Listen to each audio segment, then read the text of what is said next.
Welcome, everybody. My name is Phayvanh Luekhamhan. I am the Director of Business Development, Finance, and Administration at VTDigger.org. We are a government watchdog organization. We publish hard news about politics, consumer affairs throughout the state of Vermont, and we are a nonprofit.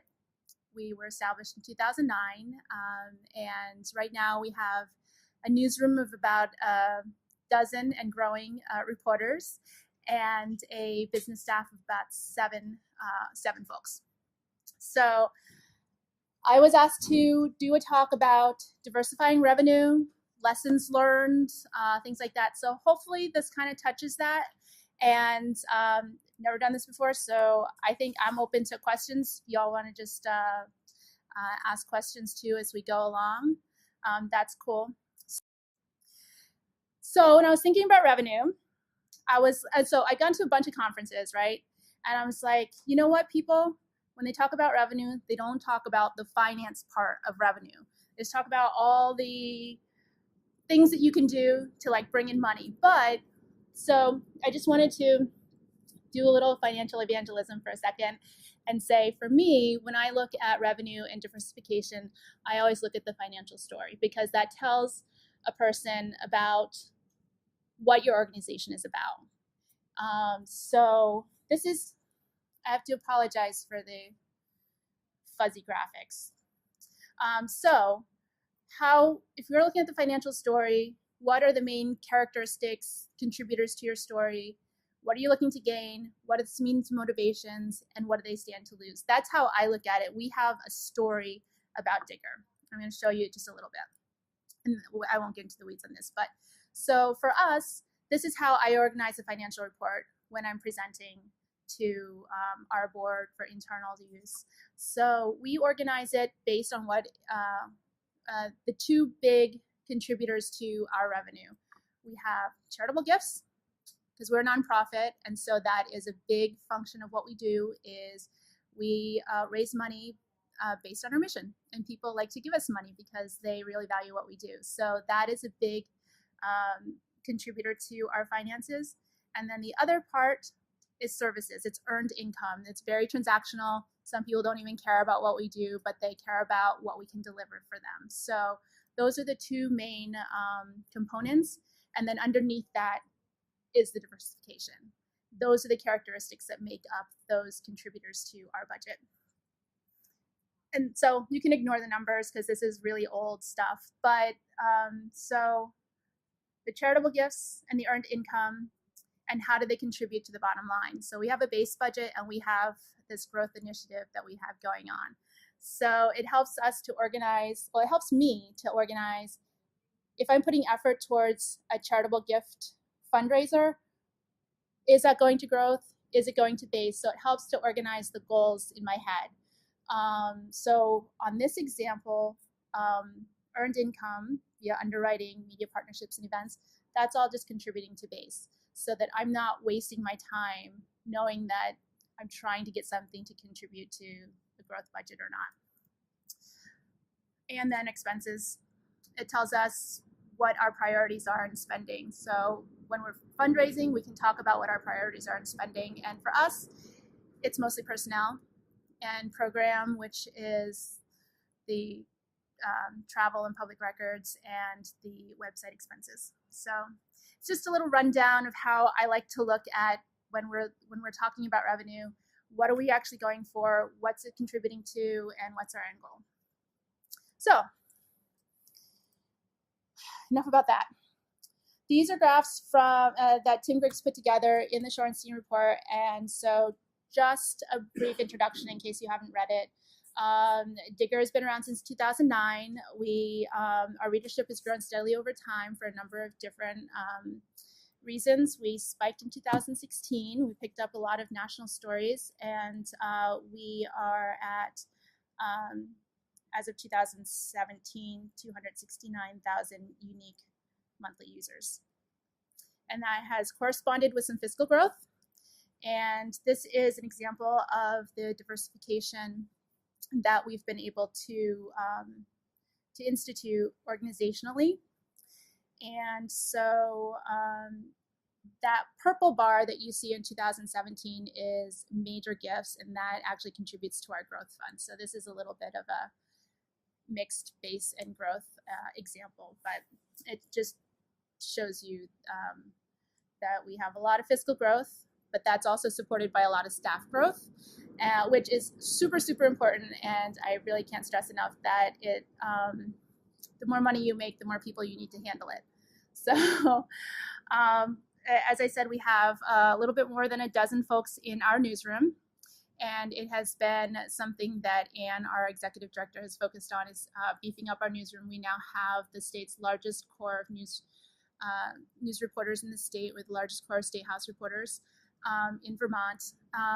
And because of this growth, we've also had to staff up the business side too. So we have somebody in the office every day handling all the calls, somebody handling all the money, and somebody going out and doing sales. So diversification, this is also a graph we put together. So when we're talking about diversification in 2010, I have to take a look at my notes here. We have 3 pies. The blue one is foundation money. So we had 70% foundation money. The pink 20% was membership and donations, and the tan was corporate sponsorship. And so that was 2010. And the next graph you see is 2016. And so you can see we've actually made more slices in the pie, and that actually is taking those 3 big buckets and slicing it up even more, just defining more of those revenue streams. So that 18% that 18,002% slice is event revenue, which we did not have in 2010 at all. And I'll talk about our experiment with events, which is we're still experimenting with. And this tan slice of 32% is corporate sponsorships. So that is representing mostly advertising on our site, what we call underwriting. Some people call it advertising. It may be other kinds of corporate sponsorships too. We like to jump at opportunities whenever we can. And this 4%, this little teal thing right here, is news syndication. We call that media partnerships. But in the state of Vermont, and I don't know, this is probably representative across the country, the AP has been eliminating a lot of its staff, and so the AP News that they used to offer just doesn't exist at the level that it used to. So we run an AP-like service for the state of Vermont, and we have newspapers that buy in monthly to reprint our stories on their site and in their newspapers. So that's a new slice also. So, but that's considered earned revenue. That 4%, the 32% is considered earned revenue, and that 2% is considered earned revenue. So we've taken this 10% pie right here, and we've just sliced it up and recategorized and put more effort into some of those other ones. Questions? We're good? Okay. Raise your hands, whatever. Let's see. Yes. Mm-hmm. Good question. Yes. So this is individual giving. Major gifts, as defined in this graph, is folks who have given $1,000 or more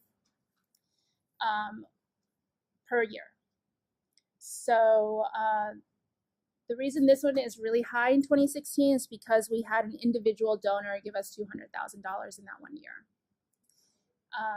But still, $119,000 is pretty good. We do 2 fundraising efforts throughout the year. We have one in the 4th quarter, which we're gearing up for right now. That is our major fundraising push. And then we have a secondary one in the spring, which happens April through June. So we have those 2, and that generally is what cultivates a lot of that. And then additionally, our board of directors and our ED identified high capacity donors, and they're cultivating those donors over time. And sometimes they give in a particular year, sometimes they don't. But Yes.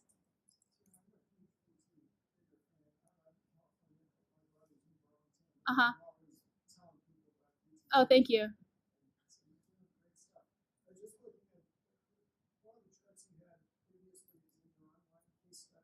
Mm-hmm.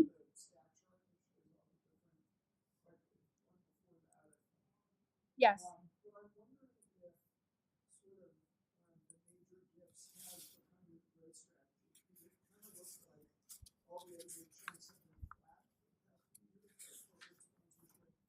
Mm-hmm.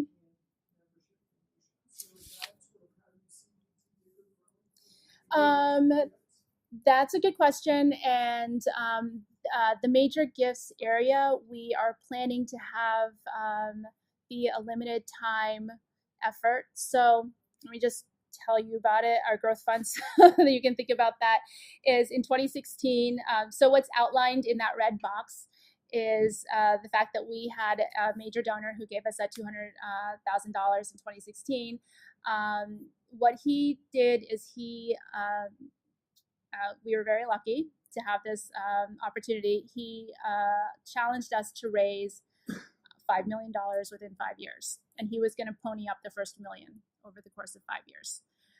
So that's why the major gifts is going to steadily be a large part of our revenue for the next few years, but why we haven't figured out how to plan to continue that, because we've been running this as a capital campaign for a limited time. So we don't expect to continue to come back year after year to those large capacity donors after this growth fund 5-year plan is expired. That doesn't mean that we'll evolve to have some sort of strategy for that, but we haven't talked about it yet. But you're right, underwriting has been flat, and that pretty much is a product of the fact that we've had one underwriting salesperson for the past 3 years, and there's only so many hours in a day, and there's only so many calls you can make, right? So that's the reason that's been flat. And membership is growing, but membership that's not major donors, it's like every $1, every $5, every $50. It's the number of donors is increasing, but and the value as well, but it's not increasing at the rate that a major donor would, right? Yes, and we have consciously decided to be very strategic with our foundation grants that we're writing. We're continuing to apply for foundation grants that have told us to please apply. We're going to give you money, right? Who wouldn't do that? But we're moving away from asking for operational support to programmatic support, because we want to diversify our revenue. And one of the ways that we can do that is to be able to have some initial seed funding for a new project,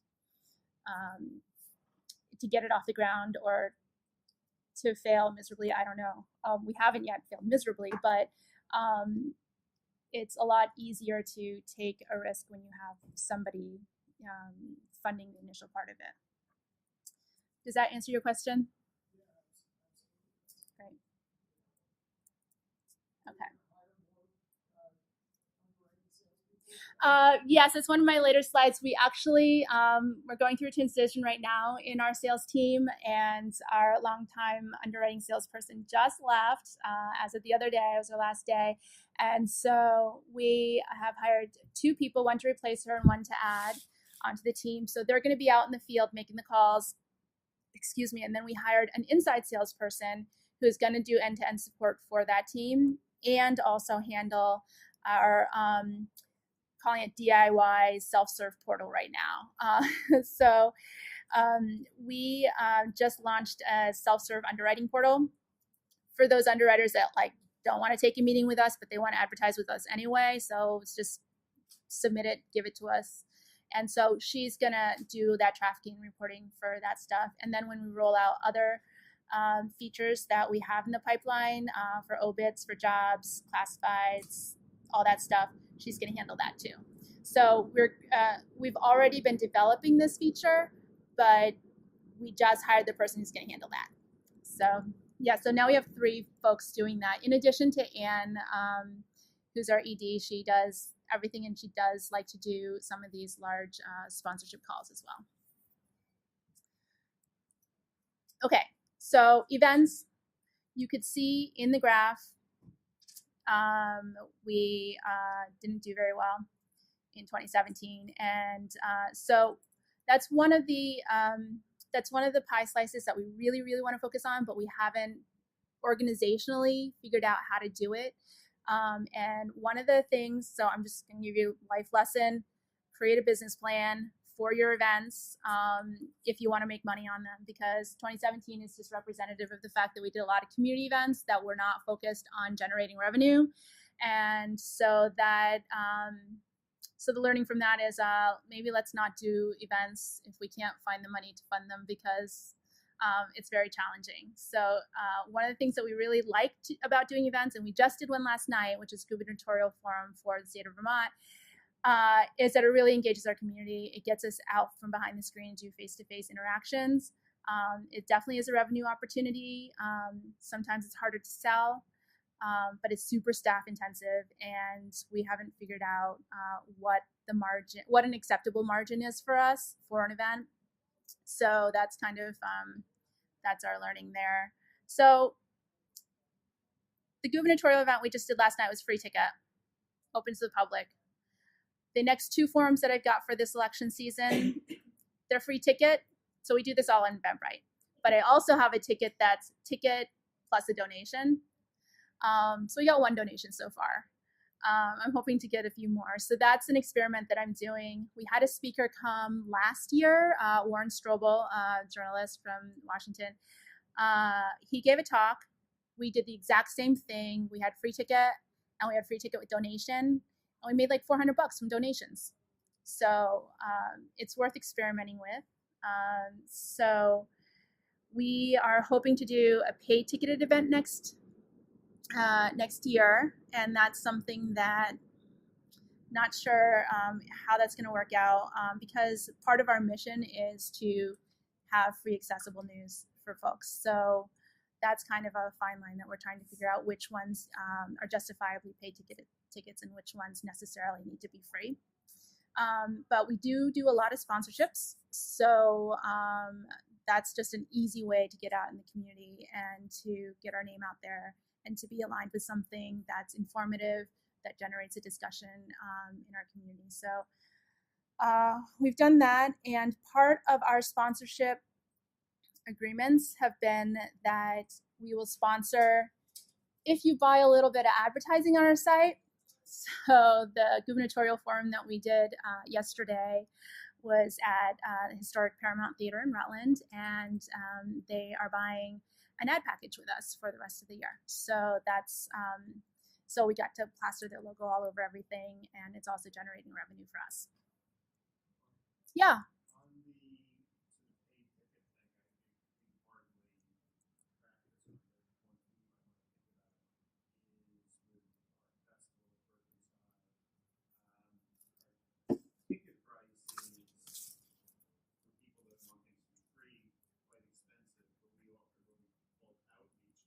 Mm-hmm. Which we publicize and individually. We also, every time we wrote about it, we said we want to get diverse audience to this. If you can't afford it, get in touch with us. Oh, okay. And that worked okay. We also did things like we went to black churches in our community on Sunday mornings and presented it and said, we have these outreach tickets, and handed out cards with that specifically. So it enabled us to get the people who really spend $200 as well as the people who only spend $30. That's a great idea. Thanks. I knew I had things to talk with you about.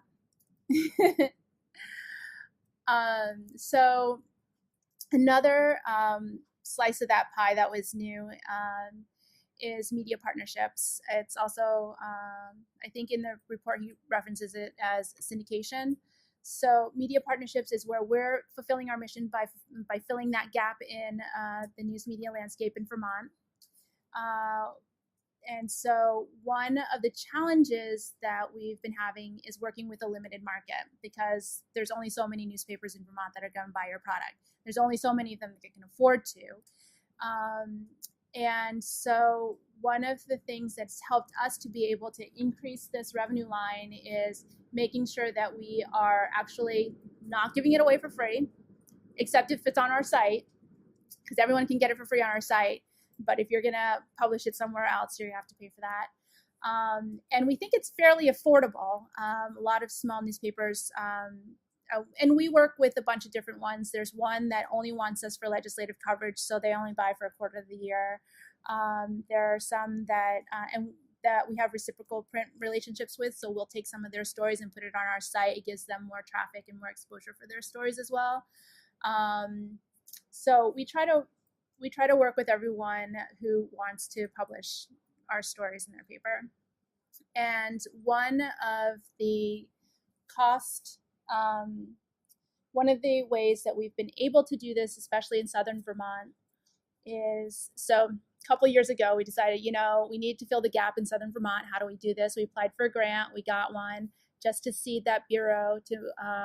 What we ended up doing was having 3 embedded reporters, one in each of 3 counties in southern Vermont. And 2 of those reporters, we shared the cost of the salaries with partner newspapers down there. So basically, so for the Windham County reporter, for example, we hired that person, we paid their full salary, and then the partnering newspaper would reimburse us for half that. So that was a way for us to share the cost, and then it also allowed the Brattleboro News to be available statewide to any of the other papers as part of their media partnership fee. So that's been great. We have about 14 different newspaper outlets that buy our papers, that buy our stories, and we also do offer it as one-offs. It's like $50 to reprint a story of ours, not a big price to pay, but we do field those too from people. So that's something that I would highly encourage. I know that a lot of folks do story share and swap publication, but if you can at least ask for $25, $50 for a story, that'll help you to really increase that line if that's something you're interested in doing.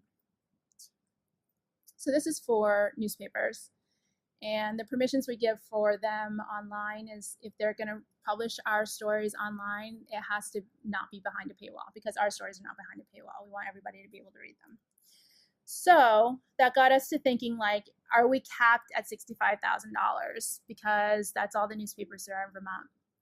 What we decided to do is repackage our news stories for broadcast. So we have been working with Vermont PBS to do a weekly 1-minute digest of the week's news. This goes out, it gets recorded on Wednesday, goes out on Friday, runs at least like 3 times on Vermont PBS. So it's the Digger Minute. So it's a way for us to get into broadcast. We are doing a 6-month pilot right now, and our salespeople are allowed to sell sponsorship or corporate underwriting for those. They haven't really yet because it's just kind of new. We're still figuring out the price point on that, but it is getting a lot of play. So hopefully there's some room there. And the Deeper Dig is a podcast that we are doing right now. We had been experimenting with podcasts since 2015. We did get a grant from INN to do that. And so since then, we've gotten interest in audio, and we've professionalized our podcasting, and we have run sponsorships on that as well. It's kind of touch and go. I think people in Vermont don't really understand podcast sponsorship all that well, but that's a conversation to have individually. And then the other evolution we just started last month in September, is writing AP style news briefs for radio. So we have radio stations that are buying our cut downs on a daily basis, Monday through Friday. And we just send it to them via email, and they'll run it whenever. It's changed our newsroom publication just a little bit, because now the reporters have to have a little snippet of what is developing. That's actually going to be a fully story later, but they have to have it by, I don't know, noon or 1 in time for those briefs to go out to the radio stations for the drive time in the afternoon. So we have one station right now that's fully signed on, and they're also running the Deeper Dig on their website as well, so the weekly podcast. And then that was September, and then this month we started with VPR, Vermont Public Radio, is buying those cut downs too. So that's a really, really super great development for us. And so that's going to add into that earned revenue bucket for media partnerships.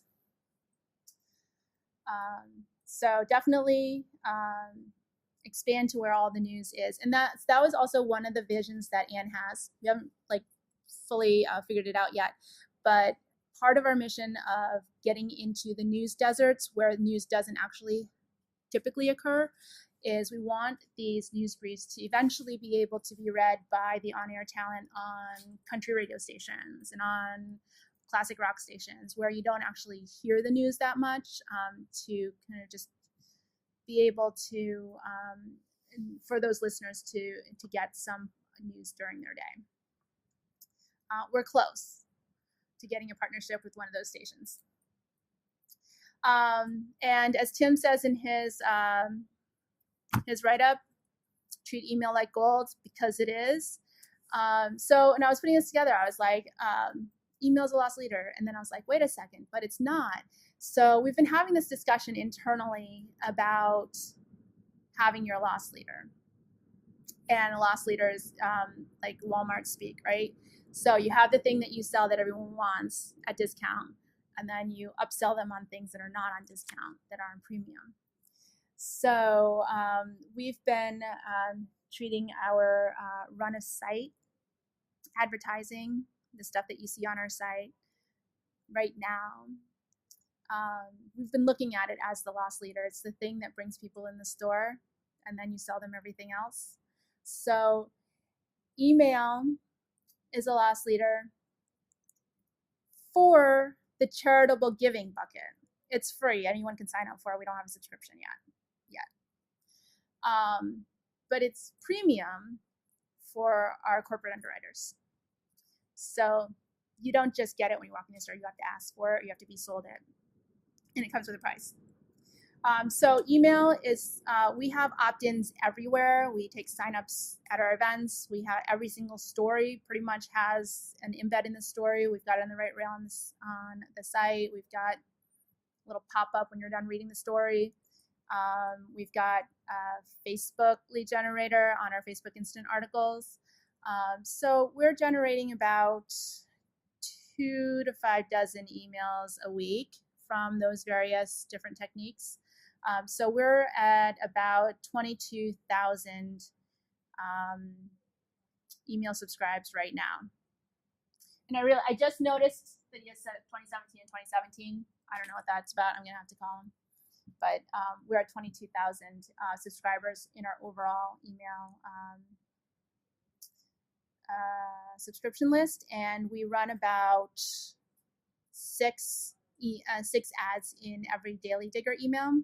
And then we have segmented emails, which we just started doing in the spring.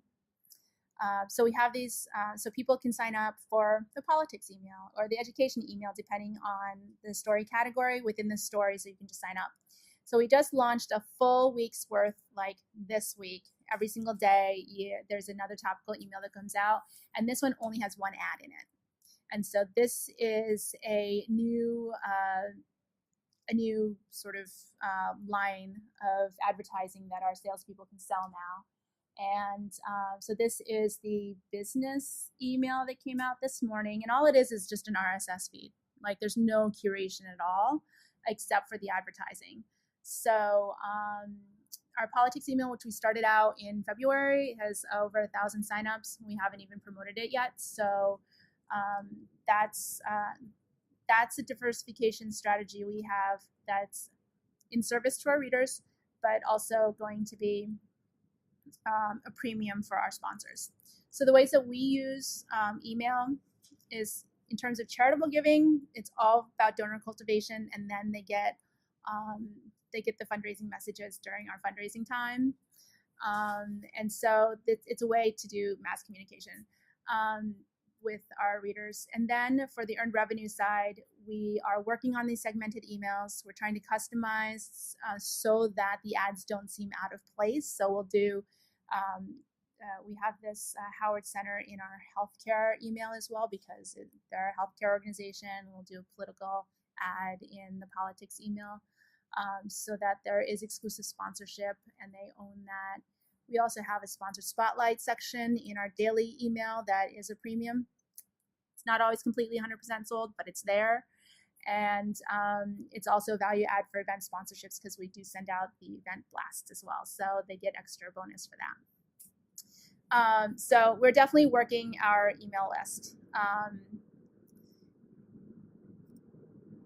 And then underwriting. So underwriting basically is advertising on our site. And we are a nonprofit, but we do take advertising. And we take advertising that's pretty much informative in nature. We have a small little bit of advertising that we take that's limited for political and advocacy campaigns. And so right now we have, and so these questions I put up here are new learning for me that I just,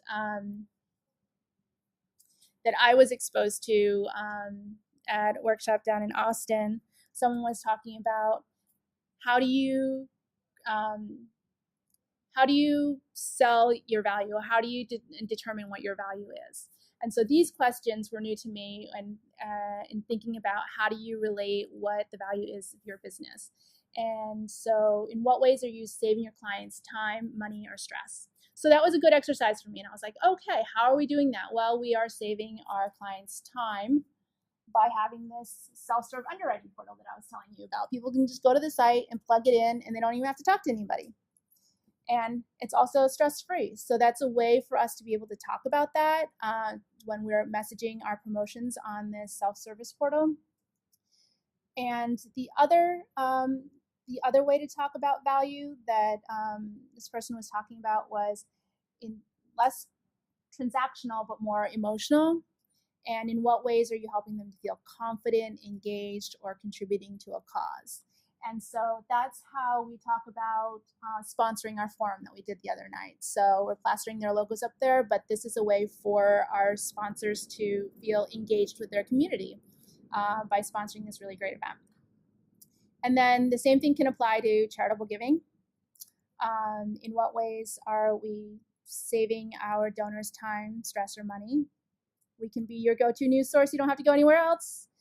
And we can help them feel confident and engaged. And so I put up this charitable gifts breakout again. So as a way to look at charitable gifts and how to diversify within the charitable gifts category.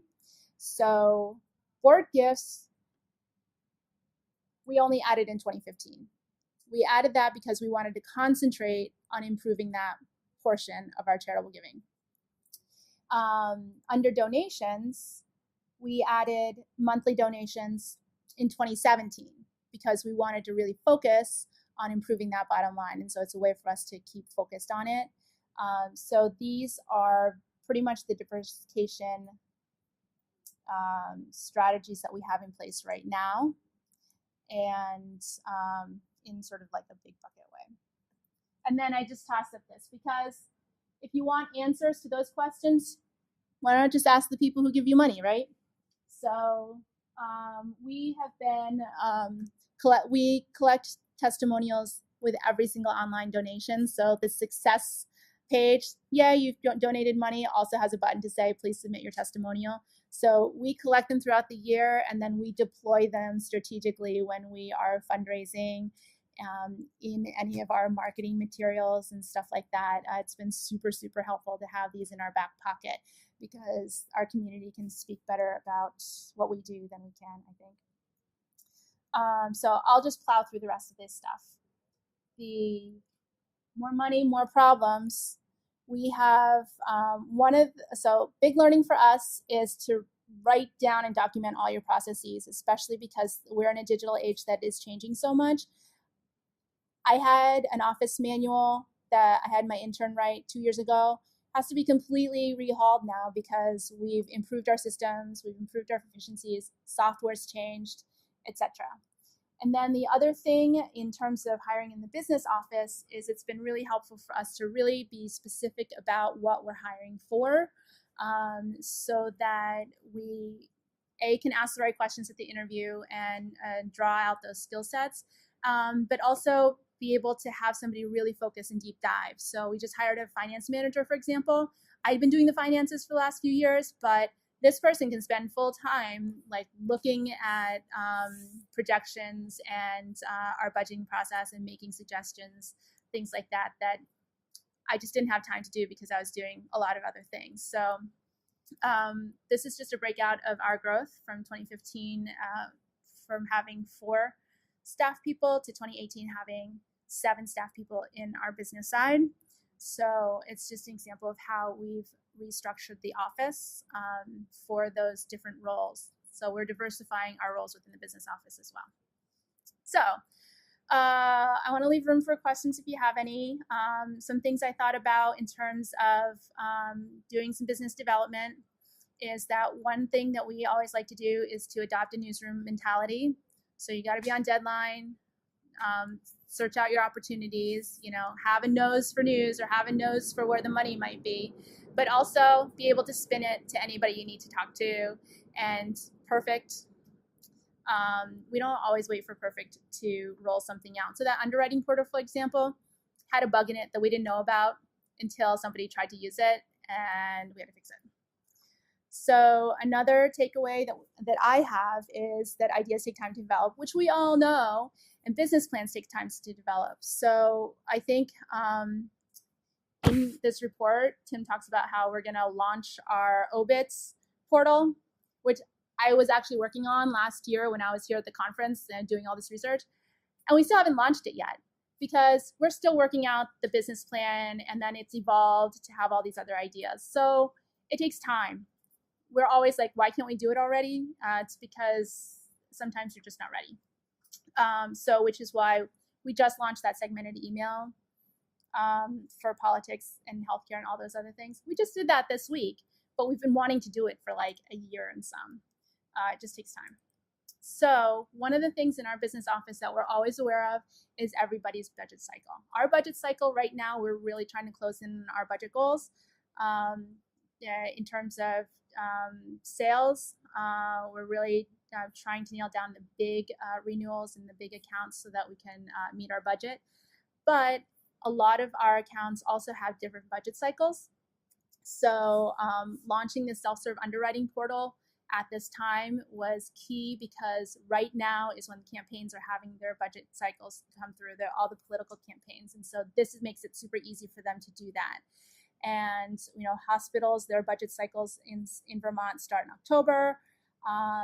The higher ed budget cycles are ending in June. So if they have a little bit left to spend, we usually just call them and say, do you want to do a small little run for your summer school or something like that? So it's that's been key for us, is to understand everybody's budget cycle. And then because we're digital, we're always testing and we're always breaking it. I like to break things, so which is what I call it, but it's actually testing and making sure things work, and doing a lot of A/B testing too. So when we do fundraising, we do a lot of testing on message, and we use UTM trackers, and we're tracking what is successful and what is not, and then just letting go of what is not, even if it's really awesome. And reporting out on results really is for team building and making sure that we're all on the same page. So all of our fundraising drives, we always report back to the team on how we're doing. We have a daily dashboard that we do every day and just take a look at and to see if yesterday's message worked or not. So reporting out is super key, I think, for us to be able to know if there is a message that we're, especially in fundraising, if there's a message that we're deploying that's actually working, or if it's not worth the effort pursuing it anymore. And then, of course, give the best customer service. That's probably the number one thing. And I think that really defines Digger in terms of our attitude. We always listen. We always take things back to the team. And even if we can't respond to it right away, we are a listening organization. Unlike some companies, you know, if you call them and you don't ever get a live person, we definitely want to make sure that people know who we are and that we're in our community and we care. That's my presentation. Thanks. Sorry if I ran over time. We have 15 minutes, I think. Yeah. So I'm happy to take any questions or go over anything else. And let's see. I can give you the link to the Shorenstein report again if you'd like. Would that be helpful? Yeah? Okay. Let me just go all the way back.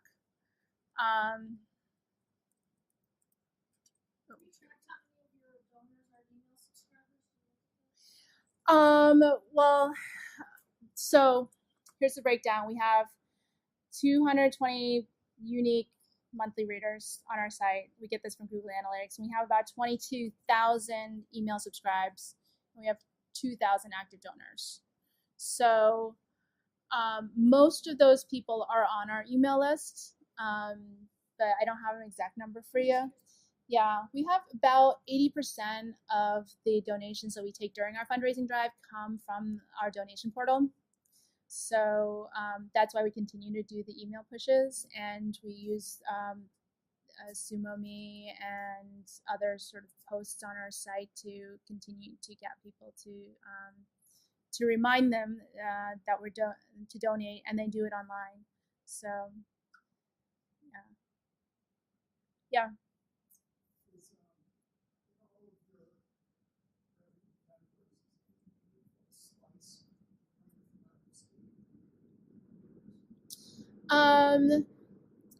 I haven't made an out-of-state slice. What we do know is from analytics in terms of our readership. So about 50% of our readership is from out of state. And we kind of can anecdotally attribute that to second homeowners or people who have family here, people who want to move here, folks who are watching on the national scale some of the news that's happening in Vermont. So it's really fun in Google Analytics in the morning to open it up and see the map and see like the country wake up, you know, on the East Coast, and then kind of travel over to California during the day. So probably because I haven't tracked it, I haven't found it meaningful yet.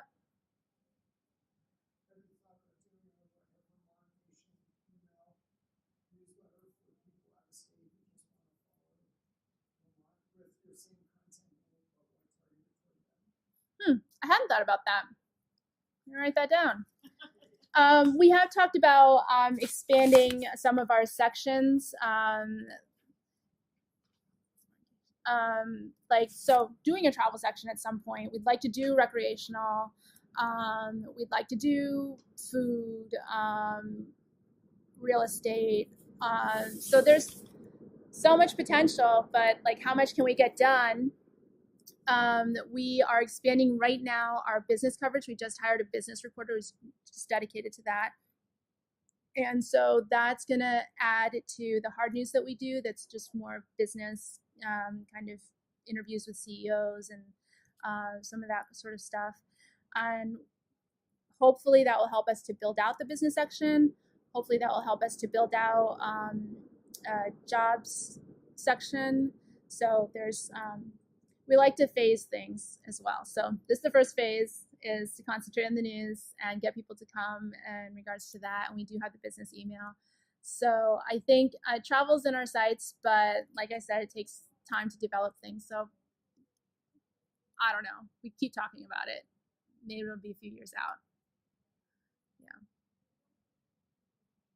Yeah. You said 220,000 monthly? Yeah, it's probably increased since I last looked at it, but yeah, that's been the baseline that I've been going by. Let's see if I printed something different. That stat that Tim had, that was like 240 something. I think 269 is a little artificially high because we've had a lot of spikes from drudge links and things because we've had a lot of Bernie coverage and coverage about his wife and all this sort of stuff. So I think it's tapered off since then to at least 220. 220K 2017. That's what we have in our media kit.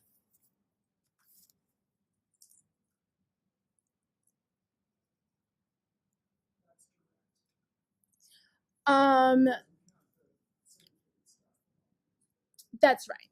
Yeah, that's only what we can measure in Google Analytics. I haven't figured out a good way of getting reporting from our media partners yet. And obviously, they're all too busy to take time to collect on our behalf. So,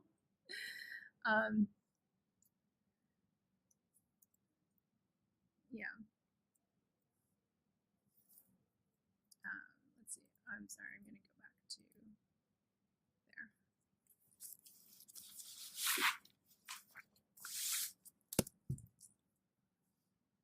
I was curious. No, go ahead. Okay. What your favorite email tactic was for subscribers since you had success using Facebook, and so if you can talk a little So bit more email about collection. Email collection, like getting new subscribers. Like, do you add it at the end of your articles? We have done that.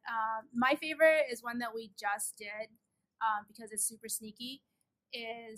So we had this gubernatorial forum, and we always collect reader submitted questions for our candidates.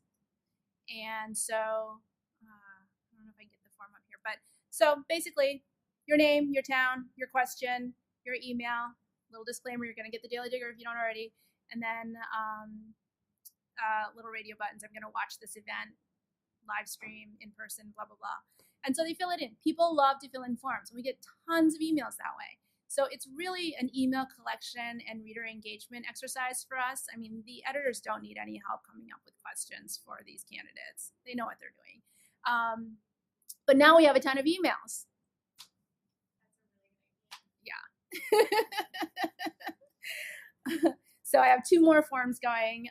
We have an Attorney General forum happening later this month, and then the Lieutenant Governor's forum. And so we're collecting emails that way too, and questions. And then, so we'll get them imported into MailChimp as the service that we use. And we also just implemented this welcome email automation. So once your email gets in, you get this welcome, subscribe to Daily Digger, this is what you'll get.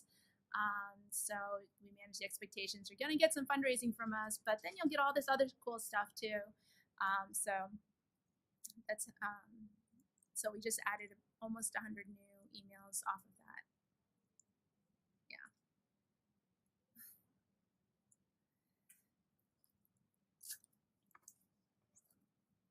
How have you been doing it?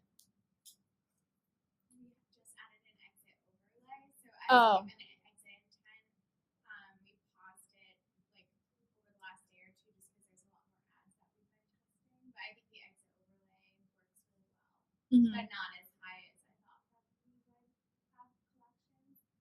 There's something at the end of every blog post, which is very rare that someone fills out, and we use Broadstreet for that. There's like subscribe in the sidebar and whatnot. But we're just trying to think of out of the box because there's currently no events, but I love that idea for events. And Carol did an awesome job hosting an event once, so like I know that like when you co-host, sometimes you could take on the registration, and that's I guess even though it's more manpower and more admin time, I see the value of just the emails with what you did, and I love the live stream aspect to it. With that, Well, there's no reason you couldn't have a form that says, if you had an opportunity to ask your gubernatorial candidates this question, I like your thinking. tell us what you would say. Right. Yeah. So even if you're not going to host an event. Yeah, it gives us a lot of good thinking. Yeah. Like doing live, I know you had mentioned going over your budget, having events versus not having events. Yeah. But I really like the live stream aspect Yeah, so we've tried to live stream pretty much everything that we do that's free to the public, and we try ourselves not to do it and have professionals like folks who run the community access station and do that. So that's what happened last night, and this lieutenant governor forum we have, the community access station already has their live stream booked for a different broadcast priority. So we're trying to figure out how to use their equipment and just Facebook Live it, just so that we have something for folks to watch, because it also is in the Northeast Kingdom and it's really far away. Yeah.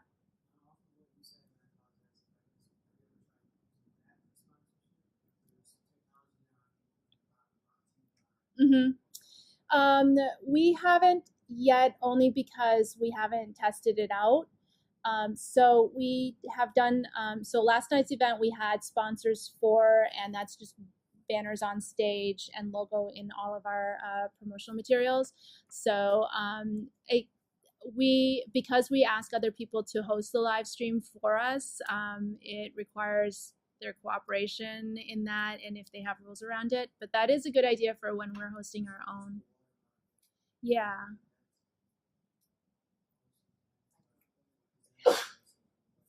Yeah.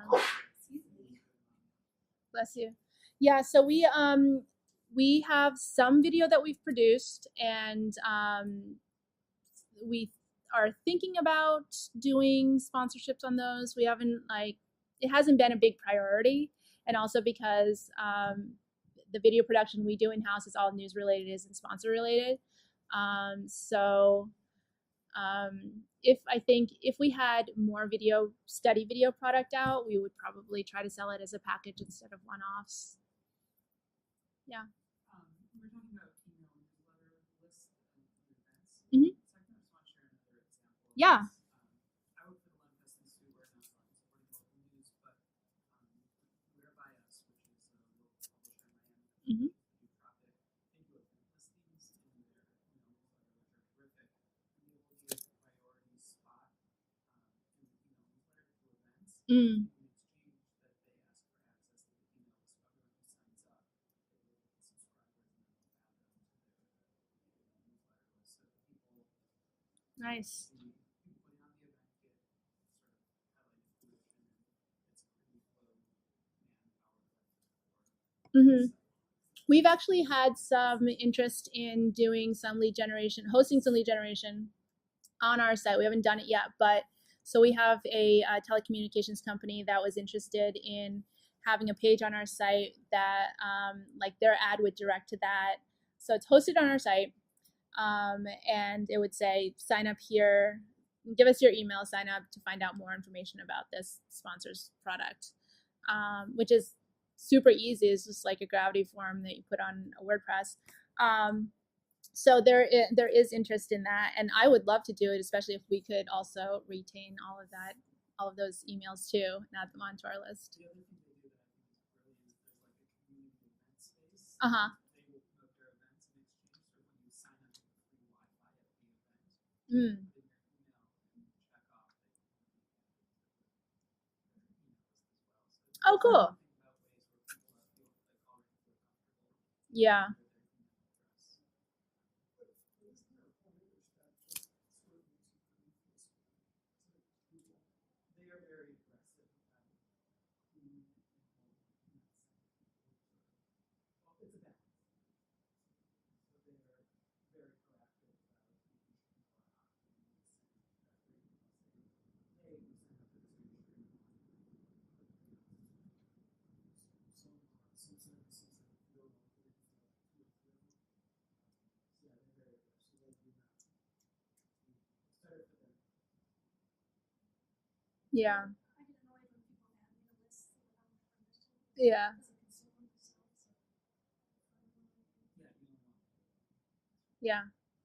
Are you saying it's spammy to just keep bombarding them, or to just put them in these sort of innocuous ways? Or I guess it's a war to run that on plan. Because the great thing about a small entrepreneurial organization, you get 2 or 3 people, or 7 or 8, is the person, the people who started it, have everything in mind. But the stuff. You get bigger and you have like a dedicated email marketing person. They care, but they care more about driving their numbers because that's what they're accountable for. And then God forbid you outsource it to some agency, and that's what they're doing. So it's very hard culturally in an organization to say like the top hire or pay is the brand because that's what's going to make you trust us or whatever it's in market. So the server scope is really similar. Less of the RS and the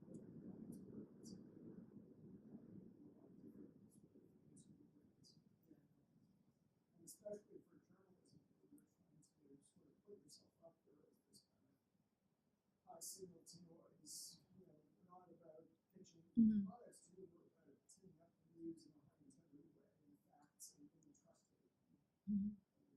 But there's another side to that, which is if you're a nonprofit news organization and they opted in, giving them the benefit of they opted in, email is the best return on investment for fundraising.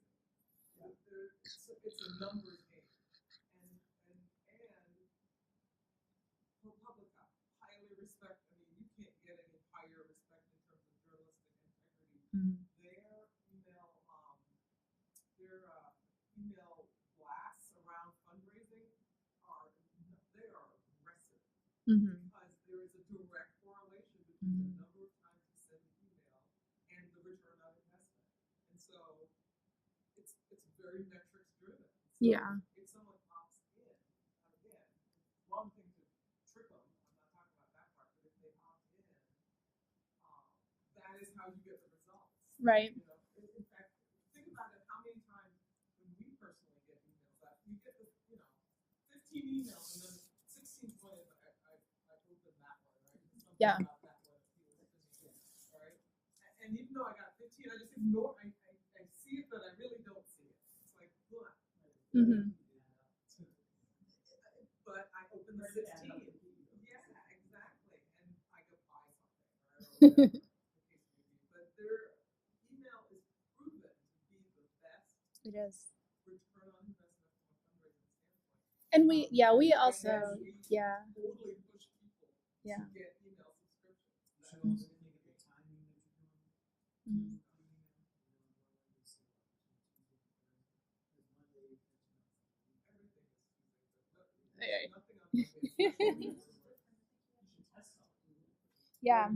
Keep testing. But so in order to eliminate that spam aspect, once you've donated during fundraising, we take you off that fundraising email list, so you don't continue to get the 2 emails a week that we're bombarding other people who haven't paid us any money with. So it's not perfect, obviously, but and it's a limited time. And having that welcome email up front when they sign up. Right now, I'm just warning you, you're going to get fundraising emails from us. So I feel like that helps to manage expectations too.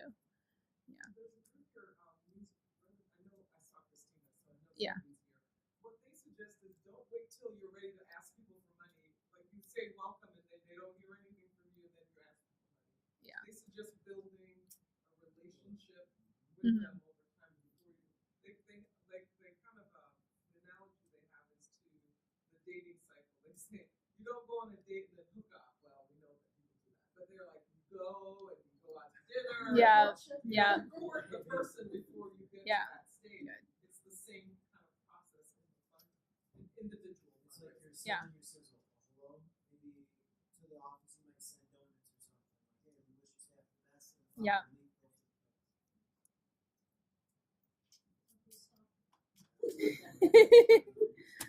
We're good. I think so. Yeah. Thank you. Well, because I'm concerned about everyone, I did the taste tests for the wine up front, and the wine and food are open. And cool. Thank you for a great session. Thank you. Thanks for the hardware.